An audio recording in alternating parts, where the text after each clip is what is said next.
Hi friends, ഞാനൊരു ഡോക്ടറായതിനു ശേഷം മനസ്സിലാക്കിയൊരു യാഥാർത്ഥ്യമുണ്ട്.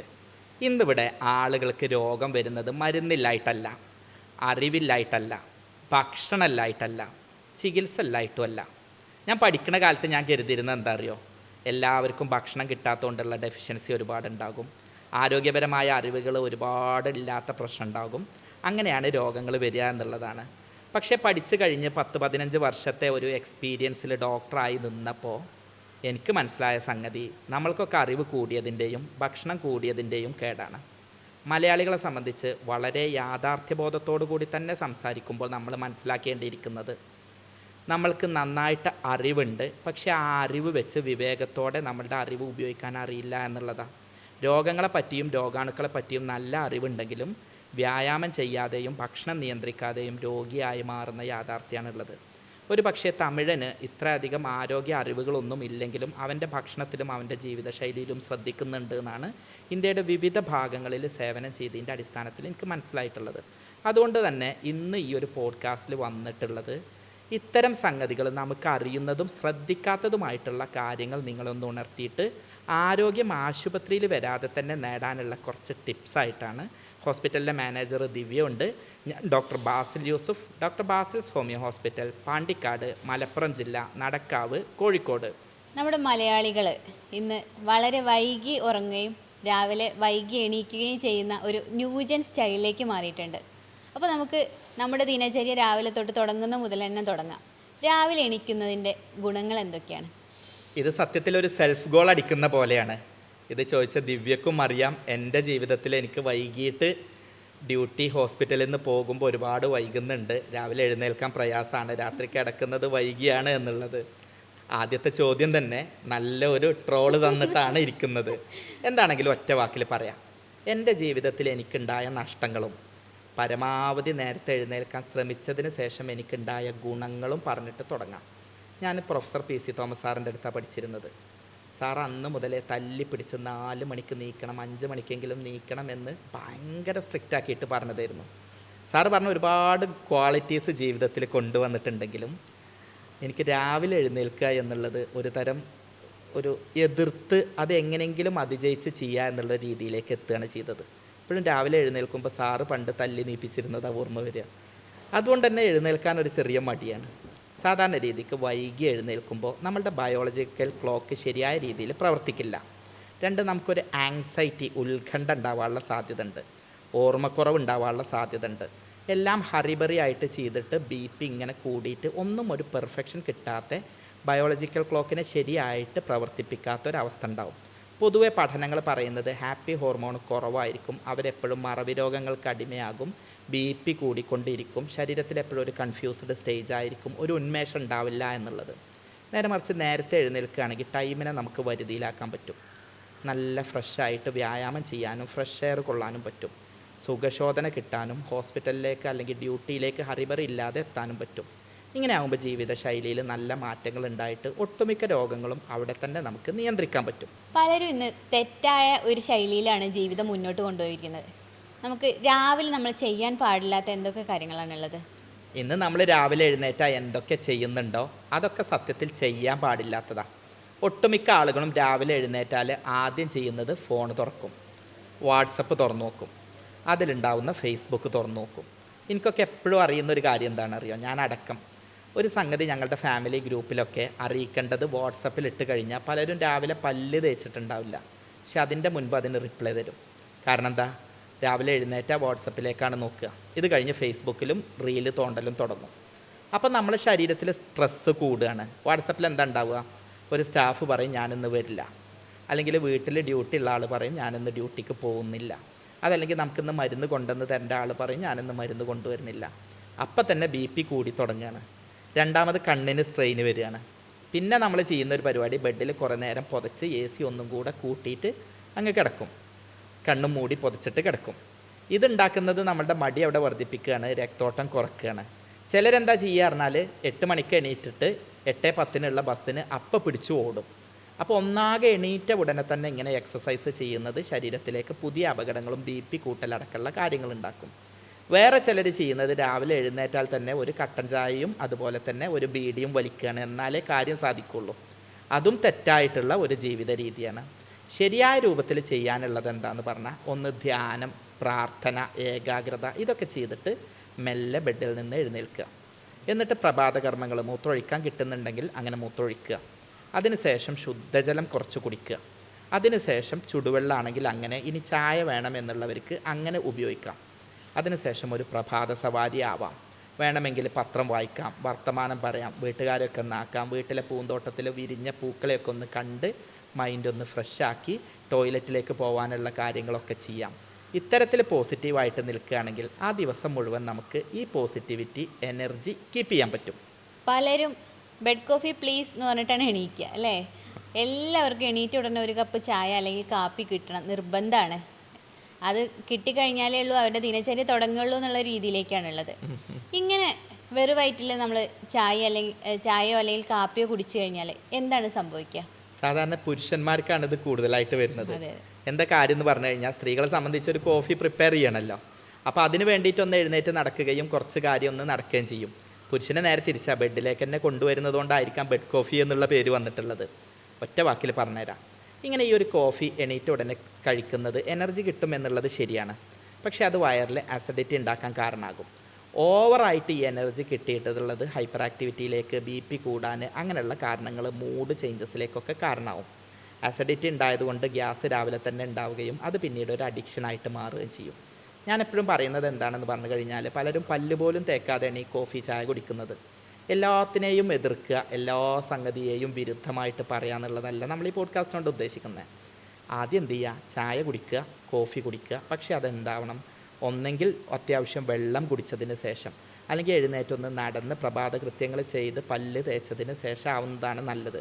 എന്നാൽ ഇത് കിട്ടാവുന്ന രൂപത്തിലേക്ക്, അമിതമായിട്ട് ഇത് കിട്ടിയിട്ടില്ലെങ്കിൽ പ്രയാസമാവും എന്ന രൂപത്തിലേക്ക് ശരീരത്തെ വലിച്ചു നീട്ടി ഒരു അഡിക്ഷനിലേക്ക് കൊണ്ടുപോവുകയും ചെയ്യരുത്. പ്രത്യേകിച്ചും അമ്മമാർ ജോലിക്ക് പോവുകയാണ് അല്ലെങ്കിൽ എന്തെങ്കിലും ആവശ്യങ്ങൾക്ക് പോവുകയാണെന്നുണ്ടെങ്കിൽ വീട്ടിലുള്ള എല്ലാ കാര്യങ്ങളും ചെയ്തു തീർക്കും. ഒഴിവാക്കുന്ന ഒരൊറ്റ കാര്യമാണ് ബ്രേക്ക്ഫാസ്റ്റ്. ബാക്കിയൊന്നും അവരുടെ ജീവിതത്തിൽ നിന്ന് ഒഴിവാക്കാനേ പറ്റില്ല എന്നുള്ള നിലപാടിൽ എല്ലാം തീർത്തിട്ട് ബ്രേക്ക്ഫാസ്റ്റ് ഒഴിവാക്കിയിട്ട് പോകും. മിക്കവാറും ഇങ്ങനെ ജോലിക്ക് പോകുന്ന ഒരു വ്യക്തിയാണെന്നുണ്ടെങ്കിൽ ദിവസേന ഈ ബ്രേക്ക്ഫാസ്റ്റ് ഒഴിവാക്കി കഴിഞ്ഞാൽ എന്തെല്ലാം കാര്യങ്ങളാണ് സംഭവിക്കുക? ദിവ്യ ഒരു പരിധിവരെ ദിവ്യയുടെ അനുഭവം വെച്ചിട്ട് തന്നെ ആയിരിക്കും പറയുന്നുണ്ടാവുക. ജോലിക്ക് എത്തണം എന്നുള്ളതുകൊണ്ട് മക്കൾക്കുള്ള ലഞ്ചും മക്കൾക്കും വീട്ടുകാർക്കും എല്ലാവർക്കുമുള്ള ബ്രേക്ക്ഫാസ്റ്റും തയ്യാറാക്കും. പക്ഷെ അത് നമ്മൾക്കൊരല്പം എടുത്ത് കഴിക്കാൻ പറ്റില്ല. ഇത് പ്രധാനമായിട്ടും ഞാൻ എപ്പോഴും കാണുന്നത് പ്രവാസി സുഹൃത്തുക്കളിലാണ്. കാരണം അവർ വേഗത്തിൽ രാവിലെ എഴുന്നേറ്റ് ഡ്യൂട്ടിക്ക് എത്താനാണ് നോക്കുക. രാവിലെ 4 മണിക്ക് ഷാർജയിൽ നിന്ന് ദുബായിലെത്തി, അല്ലെങ്കിൽ ട്രാഫിക് ബ്ലോക്കിൽ കുടുങ്ങും എന്ന് പേടിക്കുന്ന ആളുകളാണ് അവരിൽ പലരും. ഒറ്റ വാക്കിൽ പറഞ്ഞു തരാം, നമ്മളിങ്ങനെ ചെയ്യുമ്പോൾ ഷുഗർ വരാനുള്ള സാധ്യത, ലോങ് ടേം സാധ്യത വളരെയേറെ കൂടുതലാണ്. വെയിറ്റ് കൂടാനുള്ള സാധ്യത കൂടുതലാണ്. വെറും വയറ്റിൽ നിൽക്കുന്ന സമയത്ത് ദഹിക്കാതെ ആവാനുള്ള സാധ്യത കൂടുതൽ. അതെന്തുകൊണ്ടറിയോ? നമ്മുടെ ബോഡി ഒരു സെൻസർ വെച്ചിട്ടാണ് വർക്ക് ചെയ്യുന്നത്. നമ്മൾ ഇത്തരത്തിൽ ഭക്ഷണം കഴിക്കാതിരിക്കുന്ന സമയത്ത് ബോഡി എന്താ മനസ്സിലാക്കുക അറിയോ? ഇവൻ ഭക്ഷണം കഴിക്കാത്ത ആളാണ്, അപ്പോൾ കിട്ടുന്ന ഭക്ഷണമൊക്കെ പിടിച്ച് വെക്കണം, സ്റ്റോർ ചെയ്ത് വെക്കണം എന്നുള്ളത്. അപ്പോൾ ഇത് കഴിഞ്ഞാൽ കുറച്ച് കഴിഞ്ഞാൽ വിശപ്പ് കൂടും, നന്നായിട്ട് കഴിക്കും, കഴിച്ചത് മുഴുവൻ വയറ്റിലെന്ത് ചെയ്യും, പിടിക്കും. അത് ചന്തിയിലാണെങ്കിലും വയറിലാണെങ്കിലും ഒക്കെ തടി കൂടാനും അമിതവണ്ണം കൂടാനും ഫാറ്റി ലിവർ ആവാനും കൊളസ്ട്രോൾ ആവാനും ഒക്കെ കാരണമാവും. എന്നാൽ നേരെ മറിച്ച് ഒരാൾ കറക്റ്റ് ടൈമിൽ തിന്നുകയാണ് എന്നുണ്ടെങ്കിൽ ബോഡി എന്താ മനസ്സിലാക്കുക അറിയോ? ഇവനെല്ലാം തിന്നുന്നുണ്ട്, ആവശ്യത്തിന് കിട്ടുന്നുണ്ട്, ഒന്നും എടുത്തു വെക്കണ്ട കരുതിയിട്ട് കറക്റ്റ് ടൈമിന് കിട്ടും എന്നുള്ള ബോഡിക്ക് അറിയാം. അപ്പോൾ ബോഡി ആവശ്യമില്ലാത്തതൊക്കെ പുറത്തേക്ക് കളയും. ഇതുകൊണ്ടാണ് പലപ്പോഴും നല്ല തീറ്റാവുകളായിരിക്കും. പക്ഷെ എന്താ ഉണ്ടാവുക, ഇവർ ഈ തീറ്റക്കനുസരിച്ച് അവരുടെ തടിയിലൊന്നും ഉണ്ടാവില്ല. ചിലർ പറയും ഞാൻ ആകെ 2 നേരെ ഭക്ഷണം കഴിക്കുന്നുള്ളൂ എന്നിട്ടായി തടിയും. എന്താ കാരണം? അവൻ കഴിക്കുന്നത് 11 മണിക്ക് ബ്രഞ്ചായിരിക്കും. അപ്പോൾ ബോഡി ഇതുപോലെ സെൻസ് ചെയ്തിട്ട് ഒന്നാകെ വലിച്ചെടുക്കും. രാത്രി ഇതേപോലെ 11 മണിക്ക് കിടന്നിട്ട് ഒരൊറ്റ കിടത്തായിരിക്കും. അതൊക്കെയാണ് അപകടം ചെയ്യുക. പരമാവധി ബ്രേക്ക്ഫാസ്റ്റ് ഒഴിവാക്കാതിരിക്കുക. രാവിലെ എണീറ്റ് കഴിഞ്ഞാൽ കോഫി ചായ ഒക്കെ ഒഴിവാക്കിയതിന് പകരമായിട്ട് വെള്ളം കുടിക്കണം എന്നാണല്ലോ പറഞ്ഞത്. അങ്ങനെ വെള്ളം നമ്മൾ കുടിക്കുന്നത് കൊണ്ട് എന്തൊക്കെ ഗുണങ്ങളാണുള്ളത്? അതിനൊറ്റ വാക്കിൽ മറുപടി പറഞ്ഞുതരാം. നമ്മൾ വെള്ളം കുടിക്കുമ്പോൾ അത്രയും നേരം കുറേ ഡൈജസ്റ്റീവ് ജ്യൂസസ് അടങ്ങിയിട്ടുള്ള നമ്മളുടെ വയറ്, ഗട്ട്, കുടലുകൾ, ഈ ഭാഗത്തൊക്കെ ഈ വെള്ളം ചെല്ലുമ്പോൾ ഒന്ന് ക്ലീൻ ആവും. അതിനുശേഷം നമ്മൾക്ക് ഈസി ആയിട്ട് ദഹന പ്രക്രിയ നടക്കും. കിഡ്നിയുടെ പ്രവർത്തനങ്ങളൊക്കെ ഈസി ആയിട്ട് നടക്കും. മൂത്രം പോവാനും ദഹനം ശരിയാക്കിക്കൊണ്ട് കുടലുകൾക്ക് മൂവ്മെൻറ്റ് ഉണ്ടാക്കിയിട്ട് സുഖശോധന കിട്ടാനും നടക്കും. ഇലക്ട്രോലൈറ്റ് ബാലൻസ് ശരിയാവാൻ സഹായിക്കും. ശരീരത്തിൽ നന്നായിട്ട് വിയർത്ത് വെള്ളം പോയിട്ടുണ്ടെങ്കിൽ അല്ലെങ്കിൽ മൂത്രമൊഴിച്ച് വെള്ളം പോയിട്ടുണ്ടെങ്കിൽ ഡീഹൈഡ്രേഷൻ ശരിയാവാൻ ഏറെ സഹായിക്കും. എന്നാൽ എന്താവരുത്, വെള്ളം കുടിക്കുക എന്ന് പറഞ്ഞാൽ ഒരു 4 ലിറ്റർ രാവിലെ എഴുന്നേറ്റ് ഉടനെ തന്നെ വാരി വലിച്ച് കുടിച്ചിട്ട് വയറ് നിറച്ച് വേറൊന്നും കഴിക്കാൻ പറ്റാതെ ഛർദി നോസി ഉണ്ടാവുന്ന അവസ്ഥ ഉണ്ടാവരുത്. വെള്ളം എപ്പോഴും സാധാ രൂപത്തിൽ കുടിക്കുന്നത് വളരെയേറെ നല്ലതാണ്. കുട്ടിക്കാലം മുതൽ തന്നെ വലിയ ആളുകളൊക്കെ പറയാറുണ്ട് രാവിലെ എണീറ്റ് വായിക്കണം എന്നാലേ ഉള്ളൂ ബുദ്ധി കൂടുള്ളൂ എന്ന്. അപ്പോൾ അതിൽ എന്തെങ്കിലും സയൻറ്റിഫിക്കലായിട്ടുള്ള കാര്യങ്ങളുണ്ടോ? ഇനി രാവിലെ നമ്മൾ ബുദ്ധി കൂട്ടാൻ വേണ്ടിയിട്ട് എന്തെങ്കിലും കാര്യങ്ങൾ ചെയ്യാൻ പറ്റും എന്നുള്ളത് കൂടെ. ബുദ്ധി കൂട്ടുക എന്നുള്ളതിലേറെ ഈസി ആയിട്ട് ആൻസർ ചെയ്യാൻ പറ്റുന്ന ഒരു ചോദ്യം നമുക്ക് ഓർമ്മശക്തി കൂട്ടുക എന്നുള്ളതാണ്. നമ്മളുടെ അക്കാഡമിക് സിസ്റ്റം പലപ്പോഴും ബുദ്ധി എന്നുള്ളതിലേറെ ഓർമ്മശക്തിയെ അളക്കുന്ന ഒന്നാണ്. അതുകൊണ്ട് തന്നെ ആളുകൾക്ക് ഉപകാരപ്രദമാവുന്ന കുറച്ച് കാര്യം പറഞ്ഞുതരാം. ഒന്നാമത്തത്, നമ്മൾ രാത്രി കുറേ നേരം ഇരുന്ന് കിടന്ന് ഉറങ്ങിയിട്ട് വൈകി എഴുന്നേൽക്കുകയാണെങ്കിൽ ശരിയായ രൂപത്തിൽ റീകളക്ട് ചെയ്യാൻ കഴിയില്ല. ചെറിയൊരു കൺഫ്യൂഷൻ ഉണ്ടാകും, ചെറിയൊരു ആങ്സൈറ്റി ഉണ്ടാവും, ചെറിയൊരു മന്ദപ്പ് ഉണ്ടാവും. അപ്പോൾ അത് ഒഴിവാക്കാൻ വേണ്ടിയിട്ട് നമ്മൾ ചെയ്യേണ്ടത് നേരത്തെ എഴുന്നേൽക്കുക എന്നുള്ളത് തന്നെയാണ്. അപ്പോൾ നമ്മളെ ബോഡിയിലും തന്നെ മറ്റേത് എങ്ങനെ അറിയോ, നമ്മളിപ്പോൾ നന്നായിട്ട് അധ്വാനിച്ച് കളിച്ച് ക്ഷീണിച്ച് കാല് കഴിഞ്ഞിരിക്കുകയാണെന്ന് കരുതുക. അങ്ങനെ വന്നിട്ട് രാത്രി പഠിക്കുന്നതും വിശ്രമമൊക്കെ കഴിഞ്ഞ് ബോഡി ഫ്രഷായി ഫിസിക്കലി ഫിറ്റായിട്ട് നിൽക്കുന്നതും തമ്മിലൊരു വ്യത്യാസമുണ്ട്. രാത്രി നല്ലവണ്ണം ഭക്ഷണം കഴിച്ച് ഉറക്കം തൂങ്ങി പഠിക്കുന്നതും വയറ് ഫ്രീ ആയിട്ട് നിൽക്കുമ്പോൾ പഠിക്കുന്നതും തമ്മിൽ വ്യത്യാസമുണ്ട്. പിന്നെ ഓർമ്മശക്തി കൂട്ടാൻ വേണ്ടിയിട്ട് ആദ്യം മൊബൈൽ ഫോൺ ഒഴിവാക്കുക. അനാവശ്യമായിട്ടുള്ള കലഹങ്ങളും ലഹളകളും സ്ട്രെസ്സും ഒഴിവാക്കുക. ഫോണ്, അതുപോലെ തന്നെ ക്രിക്കറ്റ്, ഫുട്ബോൾ ഇത്യാദിയായിട്ടുള്ള അഡിക്ഷൻസും പരമാവധി ഒഴിവാക്കുക. നല്ലോണം വെള്ളം കുടിക്കുക. എണ്ണപ്പഴുക്കുള്ള ഭക്ഷണങ്ങൾ പരമാവധി ഒഴിവാക്കുക. ഫാസ്റ്റ് ഫുഡും ജങ്ക് ഫുഡും ഒഴിവാക്കുക. കുട്ടികൾ എന്ത് ചെയ്യുക, ഇൻട്രസ്റ്റോട് കൂടിയിട്ട് പഠിക്കുക. അതിനെ കണക്ട് ചെയ്യാൻ പറ്റുന്ന തരത്തിലാക്കിയിട്ട് തന്നെ പഠിച്ചെടുക്കുക.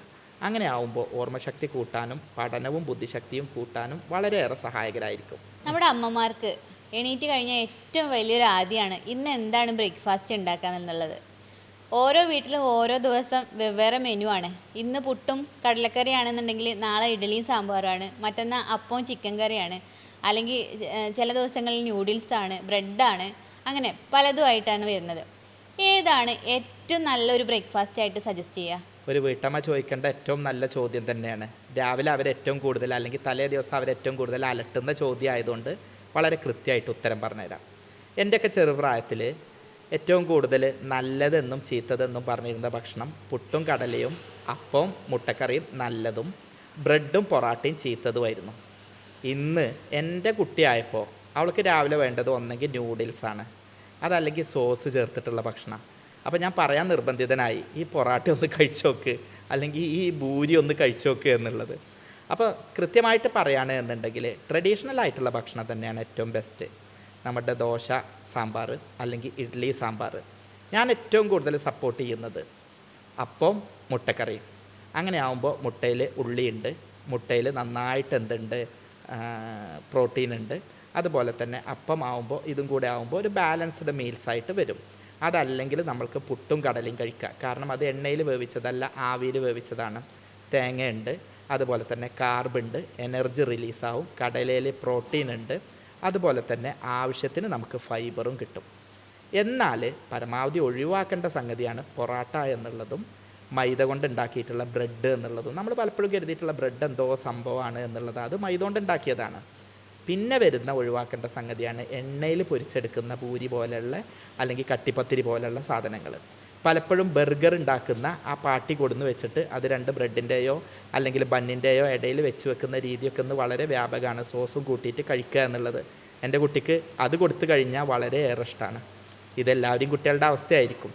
അപ്പോൾ അത്തരത്തിലുള്ള ഭക്ഷണങ്ങൾ, ന്യൂഡിൽസുകൾ, പാക്ക്ഡ് ഫുഡ് പരമാവധി ഒഴിവാക്കിയിട്ട് ട്രഡീഷണൽ ഭക്ഷണങ്ങളാണ് ഏറ്റവും ബാലൻസ്ഡ് ആയിട്ടും ബെസ്റ്റായിട്ടും നമുക്ക് കഴിക്കാൻ പറ്റുന്നത്. ഇതുമായിട്ട് ബന്ധപ്പെട്ട ഒരു കാര്യം കൂടെ ചോദിക്കട്ടെ.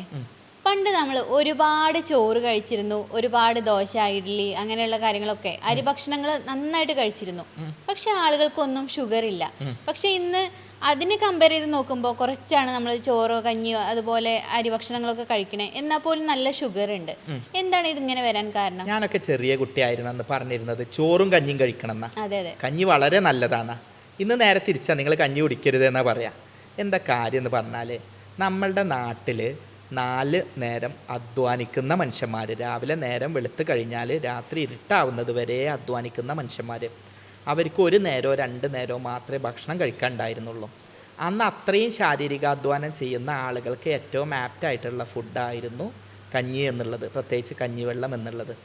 ഇന്നെങ്ങനെയായി എന്ന് പറഞ്ഞു കഴിഞ്ഞാൽ ആകെ 4 മണിക്കൂർ പോലും അധ്വാനിക്കുന്നില്ല, 4 നേരം മുതൽ 6 നേരം വരെ ഭക്ഷണം കഴിക്കുന്നു. അത്തരം ആളുകൾക്ക് ശരീരത്തിൽ കലോറി കത്തിച്ച് കളയാത്തത് കൊണ്ട് ഇത് മുഴുവൻ വയറിൽ ഫാറ്റായിട്ട് സ്റ്റോർ ചെയ്യും. നിങ്ങൾ കഴിക്കുന്നത് കാർബോഹൈഡ്രേറ്റ് അല്ലെങ്കിൽ അരിഭക്ഷണം അല്ലെങ്കിൽ കഞ്ഞിവെള്ളം ആണെങ്കിലും അത് വയറ്റിലെത്തിക്കഴിഞ്ഞാൽ അത് കൊഴുപ്പായിട്ട് മാറുകയാണ്. പിന്നീട് അത് ഇൻസുലിൻ റെസിസ്റ്റൻസ് കാരണം ഷുഗറായിട്ട് മാറുന്നുണ്ട്, ഫാറ്റി ലിവറായിട്ട് കാണുന്നുണ്ട്, അമിതവണ്ണം വരുന്നുണ്ട്, PCOD വരുന്നുണ്ട്, കുട്ടികളാവാതിരിക്കാൻ കാരണമാവുന്നുണ്ട്, മുട്ടുവേദനകൾ വരുന്നുണ്ട്. അപ്പോൾ ചോറ് മോശം ഭക്ഷണമായിട്ടല്ല, ചോറ് കഴിക്കേണ്ട സാഹചര്യത്തിൽ കഴിക്കുകയും വ്യായാമം ചെയ്ത് അതിലെ കലോറികൾ കത്തിച്ച് കളയുകയും ചെയ്യുന്ന ആളുകൾക്ക് ഇന്നും അത് തന്നെയാണ് ബെസ്റ്റ്. എന്നാൽ അങ്ങനെ ചെയ്യാത്ത ആളുകൾക്ക് പരമാവധി ചോറ് ഒഴിവാക്കുക. അതല്ലാത്ത പക്ഷം ചോറ് എടുത്താലാണ് ഇത്തരത്തിൽ ചോറ് കൊളസ്ട്രോൾ ആവുന്നതും ചോറ് ഷുഗർ ആവുന്നതും ചോറ് തടി കൂടുന്നതും. നമ്മുടെ കാർഷിക ജോലികൾക്ക് അനുയോജ്യമായിട്ടുള്ള ഒരു ഭക്ഷണ രീതിയായിരുന്നു അത് അല്ലേ? ഇന്നത്തെ സെഡൻഡറി ലൈഫ് അതല്ലെങ്കിൽ നമ്മളെന്താ ചെയ്യുന്നത്? അടങ്ങിയിരിക്കുക, ഫോണിൽ നോക്കിയിരിക്കുക, വണ്ടിയിലിരിക്കുക, ഓഫീസിലിരിക്കുക. അത്തരം ആളുകൾക്ക് ശരീരത്തിൽ നിന്ന് കൊഴുപ്പ് അടിഞ്ഞുകൂടാൻ സാധ്യത ഉള്ളതുകൊണ്ട് ഇത്തരം ഭക്ഷണങ്ങൾ ഒഴിവാക്കിയിട്ട് കൂടുതൽ സലാഡുകൾ, അതല്ലെങ്കിൽ കുക്കുംബർ കൂടുതലായിട്ട്, ഫ്രൂട്ട്സ് കൂടുതലായിട്ട്, നട്ട്സ് കൂടുതലായിട്ട് കഴിക്കുകയാണ് വേണ്ടത്. പഞ്ചസാരയും കാർബോഹൈഡ്രേറ്റ്സും പരമാവധി വർജിക്കുകയാണ് വേണ്ടത്. ഡോക്ടറെ, ഏറ്റവും പ്രധാനപ്പെട്ട ഒരു കാര്യമാണ് നമ്മുടെ രാവിലത്തെ എനർജി വൈകുന്നേരം വരെ നിലനിർത്തുക എന്നുള്ളത്. കാരണം നമ്മൾ മറ്റുള്ളവരുടെ മുൻപിലൊക്കെ പോകുമ്പോൾ ഡള്ളായിട്ട് കാണുമ്പോൾ ഭയങ്കര മോശമല്ലേ അതൊക്കെ? ദിവസം മുഴുവൻ എനർജറ്റിക് ആയിട്ട് നിൽക്കാൻ എന്താ ചെയ്യണ്ടേ? ഇത് എൻ്റെ ഒരു ബ്രദറുണ്ട്, ഞാൻ എപ്പോഴും അവനോട് ചോദിക്കുന്നൊരു ചോദ്യമാണ്. അവൻ 10 മണിക്ക് വീട്ടിലേക്ക് വരുമ്പോഴും കുറച്ച് വിയർത്തിട്ടുണ്ടാവും എന്നുള്ളതേ ഉള്ളൂ. പക്ഷെ അവൻ്റെ മുഖത്ത് എന്തുണ്ടാവില്ല? ക്ഷീണം ഉണ്ടാവില്ല. നമ്മളൊക്കെ നേരെ തിരിച്ച് 11 മണിയാകുമ്പോൾ തന്നെ കോട്ടുവായി ഇടും, ചായ കുറേ എണ്ണം കുടിക്കും, കുറേ നേരം ഒന്ന് നീച്ച് നടക്കും. അതിൻ്റെ ഒന്നാമത്തെ കാരണം എന്നുള്ളത് രാവിലെ എഴുന്നേൽക്കും, നന്നായിട്ട് വെള്ളം കുടിക്കും, ബ്രേക്ക്ഫാസ്റ്റ് ഭംഗിയില്ല, കറക്റ്റ് ബാലൻസ്ഡ് ഡയറ്റ്. പ്രത്യേകിച്ച് അവൻ ചെയ്യുന്നത് ഒരു മുട്ട കഴിക്കും രാവിലെ, പുട്ട് കടലയാണ് കൂടുതലായിട്ട് കഴിക്കുന്നത്. ജ്യൂസ് പോലുള്ള സംഗതികൾ നമ്മൾ നല്ലതാണെന്ന് പറയെങ്കിലും അവൻ തീരെ ഉപയോഗിക്കലില്ല, പകരം സലാഡുകളായിട്ട് കഴിക്കും. 11 മണിക്ക് ആ ഒരു സമയത്ത് നമ്മൾ കഞ്ഞി കുടിക്കുക എന്നൊക്കെ പറയുന്ന സമയത്ത് സാധാരണ ഒരു ഗ്രീൻ ടീ ആണ് അവൻ കഴിക്കാറുള്ളത്. ഇതുപോലെ തന്നെ കൃത്യമായിട്ടൊരു പ്ലാനിങ് ഉണ്ടാവും, അനാവശ്യമായിട്ടുള്ള സ്ട്രെസ്സുകളൊക്കെ ഒഴിവാക്കും, രാവിലെ മോർണിംഗ് വാക്കിന് പോകും. എന്ന് മാത്രമല്ല നന്നായിട്ട് ബ്രീത്തിങ് എക്സസൈസ് ചെയ്യും. സ്വാഭാവികമായിട്ടും നല്ല fresh energy, fresh blood circulation ഉണ്ടാകും. ഇത് കാരണം ശരീരത്തിലെ ആൻറ്റി ഓക്സിഡൻസ്, അതുപോലെ തന്നെ വയസ്സാകുന്ന ഘടകങ്ങൾ, സ്ട്രെസ്സ് കൊടുക്കുന്ന ഘടകങ്ങൾ, കുറേ കെമിക്കൽ വേസ്റ്റുകൾ, ഈ സാധനങ്ങളൊന്നും അടിയില്ല. ഇത്തരത്തിൽ ചെയ്ത് കഴിഞ്ഞാൽ ആ ഒരു ഫ്രഷ്നെസ് നമുക്ക് എന്നും നമ്മുടെ മുഖത്തും ശരീരത്തിലും മെയിൻറ്റെയിൻ ചെയ്യാൻ പറ്റും. നമ്മൾ പറഞ്ഞല്ലോ രാവിലെ എക്സസൈസ് ചെയ്യുന്നത് വളരെ ഗുണമാണെന്നുള്ളത്. അപ്പോൾ ഈ രാവിലെ എക്സസൈസ് ചെയ്യുന്നതുകൊണ്ട് നമ്മുടെ ശരീരത്തിന് കിട്ടുന്ന ഗുണങ്ങൾ എന്തൊക്കെയാണ്? ഏറ്റവും ആദ്യം ഫാറ്റ് കുറേ അങ്ങ് കത്തിപ്പോകും. നമുക്ക് രാവിലെ അത്യാവശ്യം സമയമുള്ളത് കൊണ്ട് ഇതെല്ലാം ചെയ്യുകയാണ് എന്നുണ്ടെങ്കിൽ ശരീരത്തിൽ അടിഞ്ഞു കൂടിയിട്ടുള്ള ഫാറ്റ് ഒട്ടുമിക്കായിട്ട് ശരീരത്തിൽ നിന്ന് ഉപയോഗിക്കും. അങ്ങനെ ഉപയോഗിക്കുമ്പോൾ ഫാറ്റി ലിവർ പോലുള്ള, കൊളസ്ട്രോൾ പോലുള്ള, യൂറിക് ആസിഡ് പോലുള്ള, BP പോലുള്ള സംഗതികൾ കുറയും. ഹാർട്ട് ഡിസീസസ്, സ്ട്രെസ്സുകൾ ഇതൊക്കെ ഒഴിവായി കിട്ടും.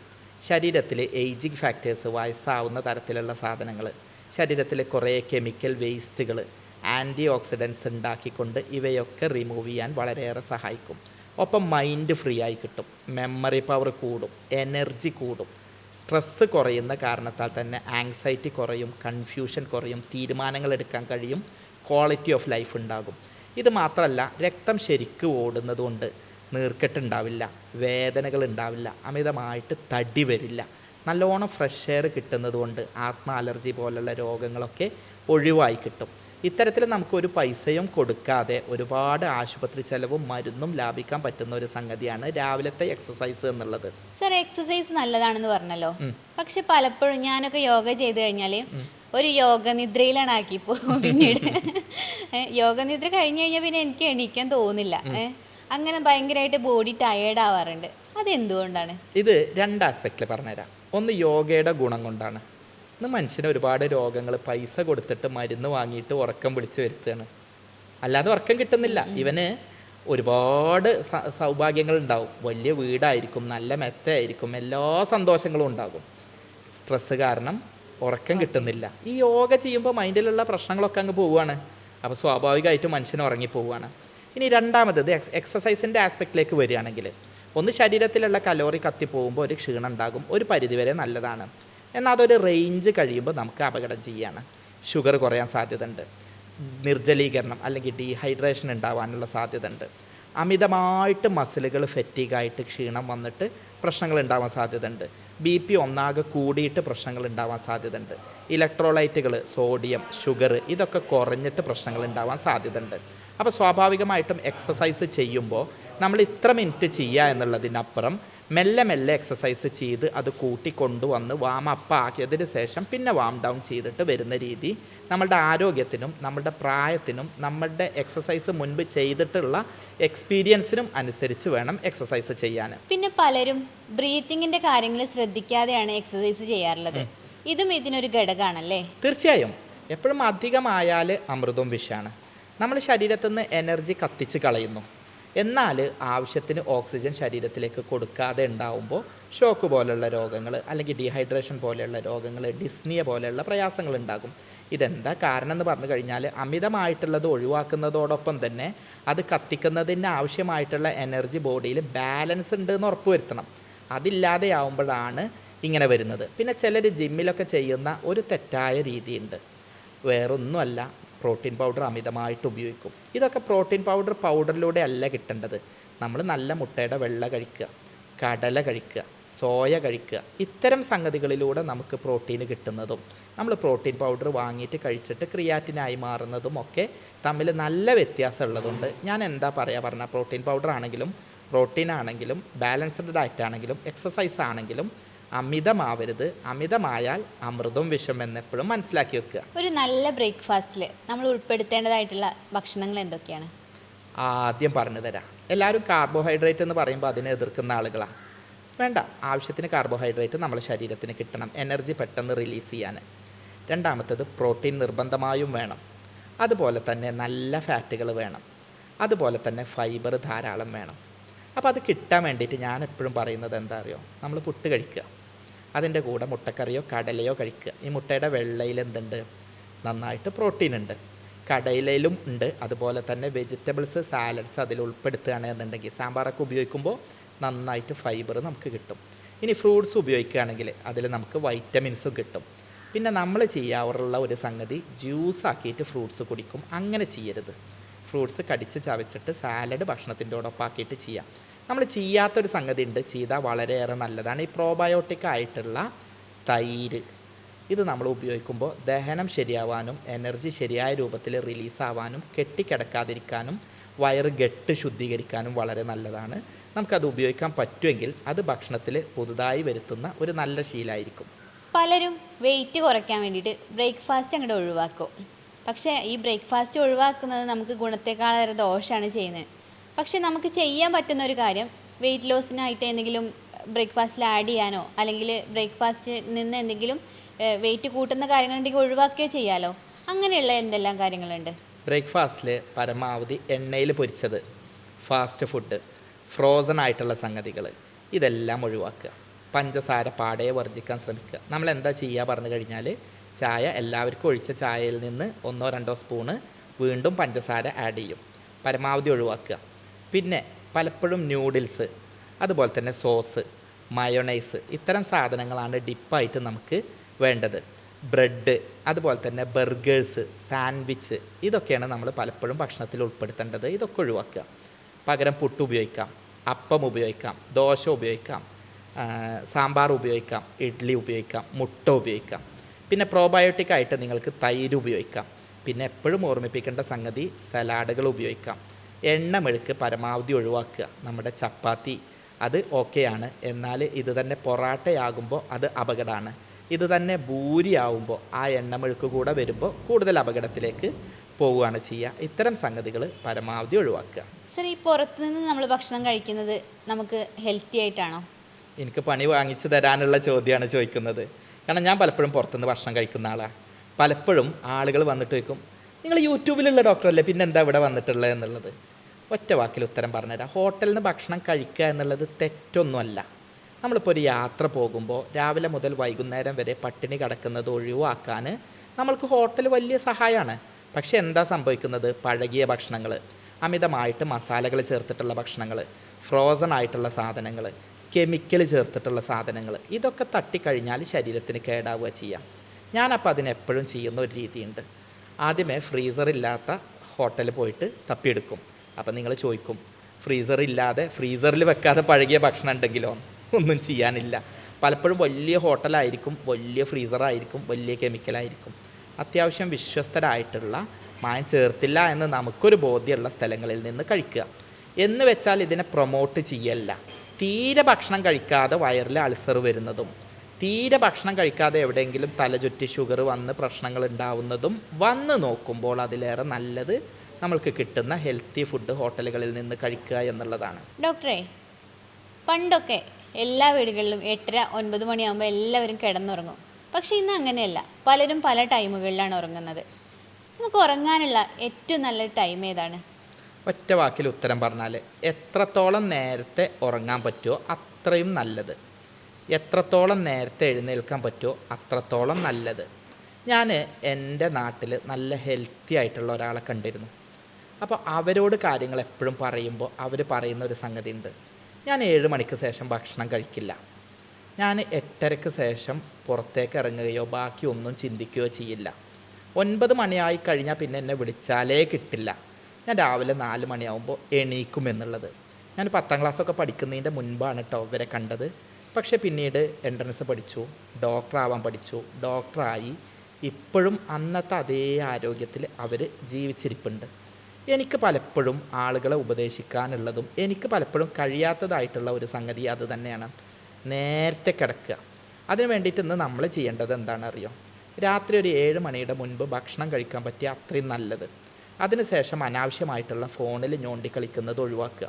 പലരും ഇപ്പം എന്നെ ഈ കാണുന്നത് രാത്രി 1 മണിക്കും 2 മണിക്കൊക്കെ ആയിരിക്കും. ഞാൻ അടക്കം പലപ്പോഴും അത് ചെയ്യാറുണ്ട്. ജീവിതത്തിൻ്റെ ആ ഒരു യാത്രയിൽ പലപ്പോഴും നമുക്ക് ഇത് ഒഴിവാക്കാനും പറ്റില്ല. പറ്റുന്ന അത്ര നേരത്തെ എല്ലാവരും ഓരോ അരമണിക്കൂർ നേരത്തെ ആക്കി കൊണ്ടുവന്നാൽ അത്രയും നല്ലത്. ഇപ്പോൾ ഒരു സെക്യൂരിറ്റി ജീവനക്കാരൻ, അല്ലെങ്കിൽ രാത്രി ഹോട്ടൽ ഡ്യൂട്ടി ചെയ്യുന്ന ഒരാൾ, അല്ലെങ്കിൽ നൈറ്റ് ബസ്സിൽ സർവീസ് ചെയ്യുന്ന ആൾ, അവരോട് നമ്മൾ 7 മണിക്ക് കിടക്കണമെന്ന് പറഞ്ഞാൽ കഴിയില്ല. എല്ലാവരും ഒരു 9 മണിക്കെങ്കിലും ഉറങ്ങാൻ ശ്രമിക്കുക. എന്നാലേ നമുക്കൊരു 11 മണിക്കെങ്കിലും കഴിയുള്ളൂ.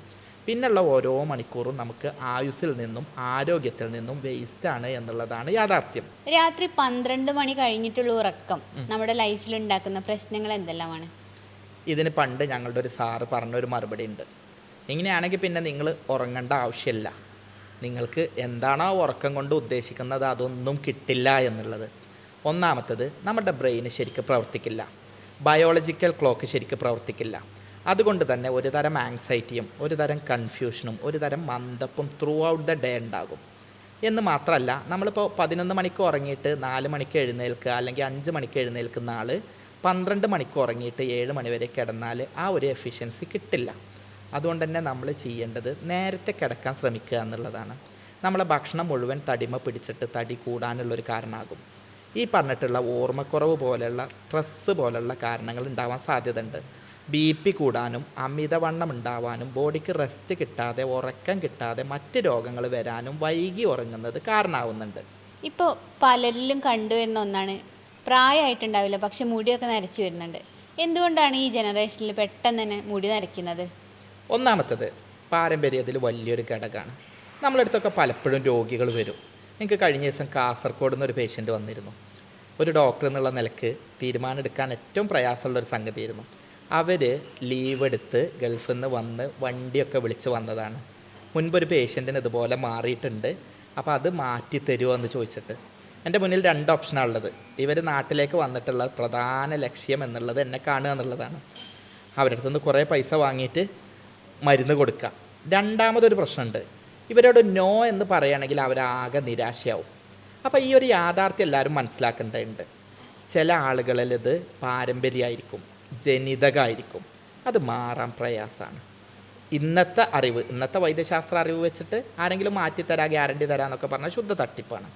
ഇനി രണ്ടാമത്തത്, സ്ട്രെസ്സ് കാരണം സംഭവിക്കും, ഭക്ഷണ രീതി കൊണ്ട് സംഭവിക്കും, വൈറ്റമിൻ B12 കുറവ് കാരണം സംഭവിക്കും, കെമിക്കൽ പോലുള്ളവ ശരീരത്തിൽ ഉപയോഗിക്കുന്നത് കൊണ്ട് സംഭവിക്കും, ചില സംഗതികൾ ശരീരത്തിൽ കോണ്ടാക്ട് ചെയ്തിട്ട് അതിൻ്റെ കാരണം കൊണ്ട് സംഭവിക്കും, മറ്റ് രോഗങ്ങൾ തൈറോയിഡ് പോലുള്ള രോഗങ്ങൾ കൊണ്ട് സംഭവിക്കും, ജീവിതശൈലിയിൽ ശ്രദ്ധയില്ലായ്മ കൊണ്ട് സംഭവിക്കും. ചിലർക്ക് ഡൈ പോലുള്ള സാധനങ്ങൾ ഉപയോഗിച്ചാൽ പിന്നീട് അത് കൂടുന്നതും കണ്ടിട്ടുണ്ട്. അപ്പോൾ ഈ ഓരോ കാരണങ്ങൾ നോക്കിയിട്ട് എന്താണ് അത് എന്നുള്ളത് കൃത്യമായിട്ട് അനലൈസ് ചെയ്താൽ നമുക്കത് ഈസി ആയിട്ട് വരുതിയിലാക്കാൻ കഴിയും. നമ്മൾ ഇത്രയും സമയം രാവിലെ ചെയ്യേണ്ട കാര്യങ്ങളല്ലേ പറഞ്ഞത്. ഇനി നമ്മൾ രാത്രി ഉറങ്ങുന്നതിന് മുൻപായിട്ട് ചെയ്യേണ്ട കാര്യങ്ങളെക്കുറിച്ച് പറയാം. ഇപ്പം നമ്മൾ രാത്രി ഉറങ്ങുന്നതിന് മുൻപായിട്ട് കുളിക്കണം നിർബന്ധമുണ്ടോ? ഒന്നാമത്തെ കാര്യം, നന്നായിട്ട് വിയർത്ത് വരികയായിരിക്കും നമ്മൾ. ആ വിയർപ്പിൽ രോഗാണുക്കൾ വളർന്ന് പ്രത്യേകിച്ച് ഫംഗസ് വളർന്നിട്ട് ചൊറിച്ചിലുണ്ടാവാനും നമ്മളെ പങ്കാളിക്ക് മണം വന്നിട്ട് ഒരു ഫ്രഷ്നെസ് കിട്ടാതെ ആവാനൊക്കെ അത് കാരണമാവും. അപ്പോൾ ഏറ്റവും നല്ലത് കുളിക്കുന്നതാണ്.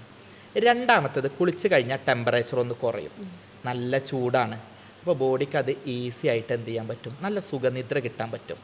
മൈൻഡും ബോഡിയൊക്കെ ഒന്ന് റിലാക്സ് ആവും, മസിലുകളൊക്കെ ഒന്ന് റിലാക്സ് ആവും. അപ്പോൾ സുഖനിദ്ര കിട്ടാൻ അത് ഏറെ സഹായകരമായിരിക്കും. ഇത് മാത്രമല്ല, തലച്ചോറിൽ നമ്മുടെ ശരീരം അങ്ങ് അയയുമ്പോൾ തന്നെ തലച്ചോറിൽ കുറേ സ്ട്രെസ്സുകൾ തീരും. അപ്പോൾ ഡീപ്പ് സ്ലീപ്പ് കിട്ടാനും ഇടയിൽ ചുട്ടിട്ടും ചൊറിഞ്ഞിട്ടും മാന്തിയിട്ടും എഴുന്നേറ്റ് ശല്യപ്പെടാതിരിക്കാനും ഉറങ്ങുന്നതിൻ്റെ മുൻപ് കുളിക്കുക എന്നുള്ളത് വളരെ നല്ലൊരു കാര്യമാണ്. രണ്ട് നടക്കുന്നുണ്ട്, cool mind and body. Mind and body ഇതന്നെയല്ലേ കാര്യങ്ങൾ. അതെ. ഇവിടെ ഈ ചികിത്സ എന്നൊക്കെ പറയുന്നത് ഇത്രയേ ഉള്ളൂ. അതല്ലാതെ കുറേ വാരി വലിച്ചിട്ട് കുറേ സംഗതികളും കുറേ കെമിക്കലും കുറേ മരുന്നും അടിച്ചേൽപ്പിക്കല്ല. നമ്മളെ ശരീരത്തിന് നല്ലതാണ്ടാവും. ഇപ്പോൾ സിഗരറ്റ് വലിച്ചാൽ എന്താ ഉണ്ടാവുന്നത്, അത് വലിച്ച് കയറ്റുമ്പോൾ അവൻ ചുമക്കുകയാണ്, ഇത് ഇത്ര നല്ല സാധനം അല്ല എന്ന് മാത്രമല്ല അത് എത്തിക്കഴിഞ്ഞാലും ഗുണം കിട്ടുന്നില്ല. എന്നാൽ നല്ല കഴിഞ്ഞതിന് ശേഷം കൂടുതലുള്ള ആളുകൾക്കും അതും ബുദ്ധിമുട്ട് വരികയാണ്. എന്നാൽ നേരെ തിരിച്ച് രാവിലെ എഴുന്നേൽക്കാൻ കുറച്ച് ബുദ്ധിമുട്ടാണ്, പക്ഷെ അത് എഴുന്നേറ്റ് കിട്ടിയാൽ ഫ്രഷ് ആവുക ചെയ്യുന്നത്, വേറെ പ്രയാസമൊന്നുമില്ല, ആരോഗ്യം ഉണ്ടാവുക ചെയ്യുന്നത്. രാത്രി നമ്മൾ ഭക്ഷണം കഴിക്കുന്നത് ഏത് സമയത്ത് കഴിക്കുന്നതാണ് ഏറ്റവും ഉചിതം? ഞാൻ കഴിഞ്ഞ പ്രാവശ്യം നീ ഈ പോഡ്കാസ്റ്റിൽ ഈ ചോദ്യം ചോദിച്ചപ്പോൾ ഞാൻ അന്ന് കട്ട് ചെയ്യാൻ പറഞ്ഞു. അതിൻ്റെ കാരണം എന്താ പറഞ്ഞാൽ, ഞാൻ പലപ്പോഴും 11 മണിക്കും 12 മണിക്കും OP പോയിട്ട് പിന്നെ ആ സമയം ഭക്ഷണം കഴിക്കലായിരുന്നു. കഴിഞ്ഞ പോഡ്കാസ്റ്റിന് ശേഷം പ്രത്യേകിച്ച് നോമ്പും കൂടെ വന്നതുകൊണ്ട് എനിക്ക് ആ ഒരു കാര്യം നന്നായിട്ട് പാലിക്കാൻ കഴിഞ്ഞു. അപ്പോൾ ഇപ്രാവശ്യം കട്ട് ചെയ്യാതെ ആൻസർ ചെയ്യാം. ഏറ്റവും നല്ലത് കിടക്കുന്നതിൻ്റെ ഒരു 2-3 മണിക്കൂർ മുൻപ് ഭക്ഷണം കഴിക്കുന്നതാണ് നല്ലത്. ഏറ്റവും നല്ലത് 7 മണിക്ക് മുൻപ് നിങ്ങൾക്ക് ഭക്ഷണം കഴിക്കാൻ പറ്റിയ അത്രയും നല്ലത്. പക്ഷേ 7 മണിക്ക് ഭക്ഷണം കഴിച്ച് 12 മണിയാകുമ്പോഴത്തേന് വിശക്കുന്ന അവസ്ഥ ഉണ്ടാവരുത്. അപ്പോൾ അതിന് വേണ്ടിയിട്ട് നേരത്തെ കിടന്നുറങ്ങും ചെയ്യാം. അപ്പോൾ 2 ഗുണമുണ്ട്, നേരത്തെ കിടക്കും ചെയ്യും, നേരത്തെ ഭക്ഷണം കഴിക്കുകയും ചെയ്യും. അങ്ങനെ ആകുമ്പോൾ ആ കഴിച്ച ഭക്ഷണം തടിമ പിടിക്കില്ല. നേരെ മറിച്ച് നന്നായിട്ട് ഹെവി മീൽ അങ്ങ് കഴിച്ചിട്ട് കിടക്കുകയാണെങ്കിൽ ഒന്നും ഉറക്കം വരില്ല, 2 കൂർക്കം വലിച്ച് കിടക്കും. അങ്ങനെ വരുമ്പോൾ ആ ഭക്ഷണം മുഴുവൻ തടിമ പിടിച്ചിട്ട് അത് അമിതവണ്ണത്തിലേക്കും ദുർമേധസ്സിലേക്കും കാരണമാവും. ഇപ്പോഴത്തെ ന്യൂ ജനറേഷന് ഏറ്റവും മടിയുള്ള കാര്യമാണ് കുളിക്കുക എന്ന് പറഞ്ഞു കഴിഞ്ഞാൽ. വളരെ നിർബന്ധിച്ചിട്ടാണ് ഓരോ മക്കളൊന്ന് കുളിക്കാൻ പോകുന്നത്. ഒരാഴ്ചയിൽ നമ്മൾ എത്ര സമയം കുളിക്കണം? അതിന് ഞാൻ വ്യത്യസ്ത രൂപത്തിലാണ് ആൻസർ ചെയ്യുന്നത്. നമ്മൾ കുറേ ഓൾഡ് ജനറേഷനും 90കളുടെ വസന്തമായതുകൊണ്ടാണ് നമുക്ക് അങ്ങനെ തോന്നുന്നത്. എല്ലാ ദിവസവും 2 നേരം തേച്ചൊരച്ച് കുളിക്കൊന്നും വേണ്ട. നമ്മൾ മലയാളികൾ കുളിയൊക്കെ ഭയങ്കര സംഗതിയായിട്ട് ചെയ്യും, പക്ഷേ ഭക്ഷണത്തിൽ ശ്രദ്ധിക്കില്ല. ആരോഗ്യം ഹൈജീനിക് ആവില്ല, ഉറക്കം ഹൈജീനിക് ആവില്ല. എന്നാൽ വേണ്ടത് കുളി ഇമ്പോർട്ടൻ്റ് ആണ്. എന്നാൽ കുളിച്ചു എന്ന് കരുതി കാക്ക കുളിച്ചാൽ കൊക്കാവൊന്നുമില്ല. പറ്റുകയാണെങ്കിൽ ഒരു ദിവസം 1 പ്രാവശ്യം കുളിക്കുക, അത് ഏറ്റവും നല്ലത്. അങ്ങനെ ചെയ്താൽ എന്താ അറിയുമോ, ടെമ്പറേച്ചർ റെഗുലേറ്റ് ചെയ്യാൻ പറ്റും, വിയർപ്പ് കെട്ടി നിന്നിട്ട് ഇൻഫെക്ഷൻ ഒഴിവാക്കാൻ പറ്റും, സ്കിന്നിന് നല്ലതാണ്, നല്ല രക്തോട്ടം ഉണ്ടാകും, മൈൻഡ് ഫ്രീ ആവും. ഇതൊക്കെ ശരിയാണ്.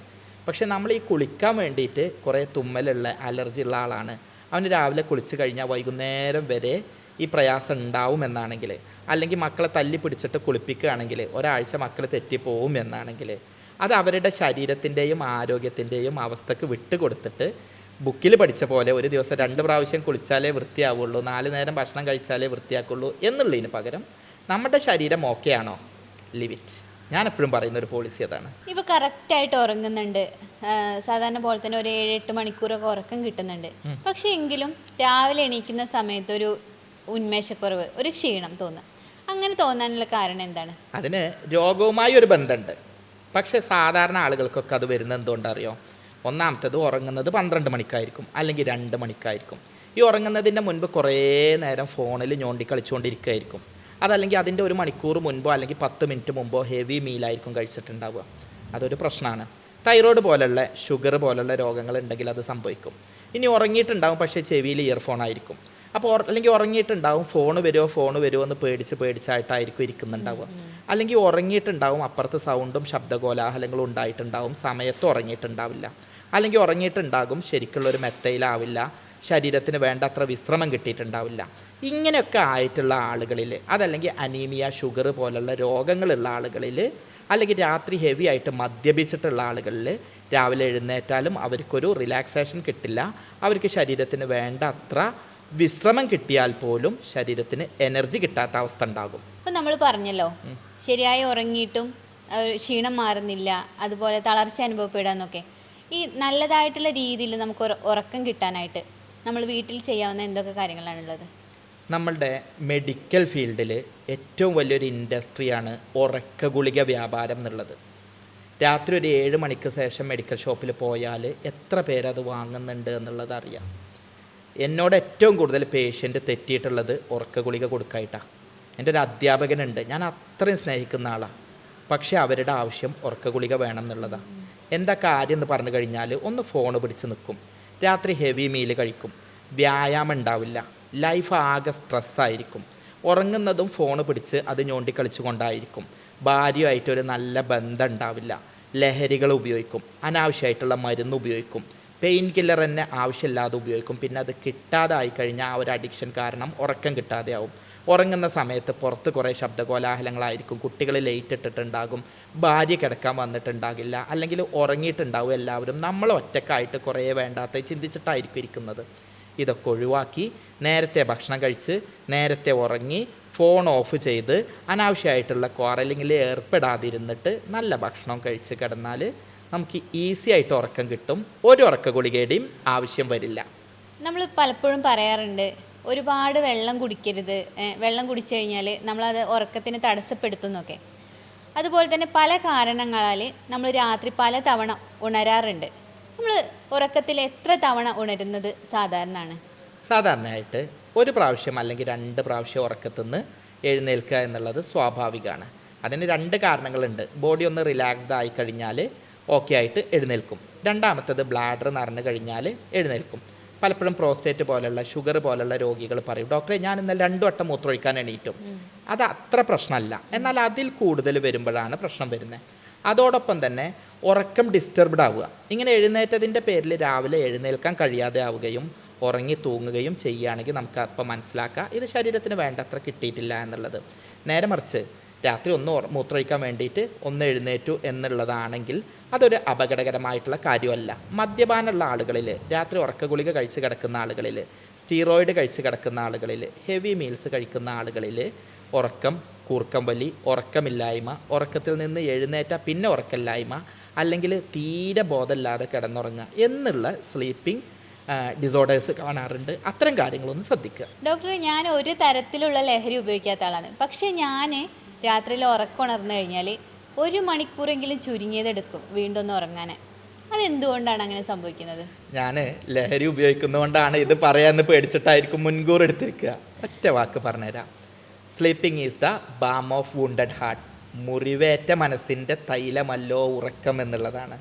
അപ്പോൾ നമ്മളെല്ലാം ഉറക്കം കിട്ടിക്കഴിഞ്ഞാൽ ഒരുവിധം പ്രശ്നങ്ങളൊക്കെ എന്ത് ചെയ്യും? തീർന്നു കിട്ടും. നമ്മൾ സാധാരണ പറയില്ലേ, അത് ചെയ്ത് കഴിഞ്ഞാൽ ഉറങ്ങണോടത്തൊരു സമാധാനം ഉണ്ടാവില്ല. എന്താ കാര്യം? നമുക്ക് ഓരോ സ്ട്രെസ്സ് വന്നുകൊണ്ടിരിക്കും. ഉറക്കത്തിൽ നിന്ന് എഴുന്നേൽക്കുക എന്നുള്ളത് സ്വാഭാവികമാണ്. പക്ഷേ സ്ട്രെസ്സ് വന്നാൽ, BP കൂടിയാൽ നമുക്ക് ഉറക്കം വരില്ല. അപ്പോൾ ഒന്നെങ്കിൽ BP പോലുള്ള രോഗങ്ങൾ, പക്ഷേ അതല്ല സാധാരണ എല്ലാവർക്കും സംഭവിക്കുന്നത്. നമ്മൾ അനാവശ്യമായിട്ടുള്ള ടെൻഷനുകൾ ഉണ്ടാകും, ഡെയിലി റുട്ടീനിലുള്ള കാര്യങ്ങളുണ്ടാകും, നമ്മളുടെ ഡ്യൂട്ടിയിൽ നടന്നിട്ടുള്ള കാര്യങ്ങളുണ്ടാവും, നാളെ ചെയ്യേണ്ട കാര്യങ്ങളുണ്ടാവും. ഇതൊക്കെ ആലോചിക്കുമ്പോഴാണ് എന്ത് വരുന്നത്? ഉറക്കം കിട്ടുന്നത്. ഞാൻ എപ്പോഴും എന്താ ആലോചിക്കാറ്, ഉറക്കം വരാതെ ആവുമ്പോൾ ഏറ്റവും ആദ്യം പണ്ട് കൊൽക്കത്ത എയർപോർട്ടിൽ കുടുങ്ങിയൊരു ദിവസമുണ്ട്. അന്ന് എയർപോർട്ടിൽ ഉള്ളിലേക്ക് ചെല്ലും ചെയ്തു, സീറ്റിലെത്തുകയും ചെയ്തു, കിടക്കാൻ വഴിയില്ല. ഒരു 10 മിനിറ്റ് ഉറങ്ങാൻ കിട്ടിയിരുന്നെങ്കിൽ എന്നാണ് അന്ന് ആലോചിച്ചിരുന്നത്. അത് മനസ്സിലാലോചിക്കും. ഇപ്പം നല്ല സൗകര്യം ഉണ്ടല്ലോ, വേഗം ഉറങ്ങാമെന്ന് കരുതും, ഉടനെ ഉറങ്ങിപ്പോവുകയും ചെയ്യും. നേരെ മറിച്ച് നമ്മളെല്ലാ സൗകര്യവും ഉണ്ടാവും, പക്ഷേ അവൻ 5 രൂപ എനിക്ക് തന്നില്ലല്ലോ, ഇവൻ 10 രൂപ എന്നെ പറ്റിച്ചല്ലോ, അവൾ എന്നോട് അത് പറഞ്ഞല്ലോ എന്ന് നമ്മൾ മനസ്സിലാലോചിച്ചാൽ നമുക്ക് ഉറങ്ങാൻ കഴിയില്ല എന്ന് മാത്രമല്ല, ഈ സൗഭാഗ്യങ്ങളൊക്കെ തട്ടിത്തെറിപ്പിക്കൽ വരെയാകും. അന്ന് കഴിഞ്ഞിട്ടുള്ള എല്ലാ കാര്യങ്ങളും ഓർക്കുന്നത് ആ ഒരു സമയത്ത്. ആ ഒരു ഉറക്കം എണീക്കുമ്പോൾ വേറെ ആരും ചോദിക്കാനില്ല, വേറെ ആരോടും പറയാനില്ല. അപ്പോൾ സ്വാഭാവികമായിട്ടും നമ്മളുടെ മനസ്സെന്താ വരിക? അയ്യോ ഇങ്ങനെ ആയല്ലോ എന്നുള്ളൊരു ടെൻഷൻ കാരണം ഉള്ള ഉറക്കം പോവുകയാണ് ചെയ്യുന്നത്. നമ്മൾ ഇന്ന് പറഞ്ഞത് പരമാവധി ആശുപത്രിയിൽ വരാതെ ആരോഗ്യം നേടാൻ വേണ്ടിയിട്ടാണ്. ഞാൻ ഓരോ വീഡിയോ ചെയ്യുമ്പോഴും ആളുകളോട് പറയലുണ്ട്, ഈ വീഡിയോ ഒക്കെ ചെയ്യുന്നത് നിങ്ങൾ ആരും ആശുപത്രിയിൽ വരാനല്ല, നിങ്ങൾ ആശുപത്രിയിലേക്ക് വരാതിരിക്കാനാണ്. ഞങ്ങൾ പഠിച്ച അറിവുകൾ നിങ്ങൾക്ക് ഉപകാരപ്രദമാവുന്നത്, ഞാൻ നല്ല ഡോക്ടറാവുന്നത് നിങ്ങൾ വരിയെന്ന് പറഞ്ഞ് കുറേ മരുന്ന് എഴുതി വിടുമ്പോഴല്ല. നിങ്ങളാരും ഇങ്ങോട്ട് വരല്ലേയും നിങ്ങളാരും മരുന്ന് കുടിക്കല്ലേയും നിങ്ങളാരും രോഗിയാവല്ലേ എന്ന് പറയുമ്പോഴാണ്. ഒരാൾ ഒരു കുഴിയിൽ വീണിട്ട് അയാളുടെ കാല് കുറേ തുന്നിട്ടിട്ടും പ്ലാസ്റ്റർ ഇട്ടിട്ടും നേരാക്കുന്നതല്ല ചികിത്സ. ഒരാൾ കുഴിയിലേക്ക് വീഴുന്നതിൻ്റെ മുൻപ് മോനേത് കുഴിയാണ്, അത് വീണാൽ നിൻ്റെ കാലിന് പ്ലാസ്റ്റർ ഇടേണ്ടി വരും, പിന്നെ വലിയ സുഖമൊന്നും ഉണ്ടാവില്ല, പഴയ പോലെ നടക്കാൻ കഴിയില്ല എന്ന് അവനെ ബോധ്യപ്പെടുത്തുമ്പോഴാണ്. ഇന്ന് ഈ വൈകിയ വേളയിൽ ഇത്തരത്തിലുള്ള ഒരു പോഡ്കാസ്റ്റിൽ നിങ്ങളെടുത്ത് വന്ന് ആധുനിക സാങ്കേതിക വിദ്യയുടെ സാധ്യത ഉപയോഗപ്പെടുത്തിക്കൊണ്ട് നിങ്ങളോട് സംസാരിച്ചത് മുഴുവൻ എങ്ങനെയാണ് രോഗം വരുന്നത്, അത് വരാതിരിക്കാൻ എന്താ ചെയ്യേണ്ടത് എന്നുള്ളതാണ്. നമ്മളിൽ പലർക്കും രോഗം വന്നിട്ടുള്ളത് അറിവില്ലായ്മ കൊണ്ടല്ല, വിവേകമില്ലാതെ അറിവിനെ ഉപയോഗിക്കാതിരുന്നത് കൊണ്ടാണ്. അതുകൊണ്ട് തന്നെ നമ്മൾ ഓരോ വീഡിയോയിലും ഉദ്ദേശിക്കുന്നത് ആളുകളെ ബോധവൽക്കരിക്കണമെന്നാണ്. ഇന്ന് ഞാനും ദിവ്യയും പരമാവധി ഇതിലൂടെ ചെയ്തിട്ടുള്ളത് നിങ്ങളെ ബോധവൽക്കരിക്കുക എന്നുള്ളതാണ്. പരമാവധി ഈ വീഡിയോ എല്ലാവരിലേക്കും എത്തിക്കുക. നമ്മളുടെ ഒരു ഷെയർ കാരണം ഒരാൾ രോഗിയാവാതിരുന്നാൽ അത്രയും നല്ലതല്ലേ. സ്നേഹത്തോടെ ദിവ്യ മാനേജറോടൊപ്പം doctor Basil Yusuf, doctor Basil's homeo hospital, Pandikkad, Malappuram ജില്ല, നടക്കാവ്, കോഴിക്കോട്.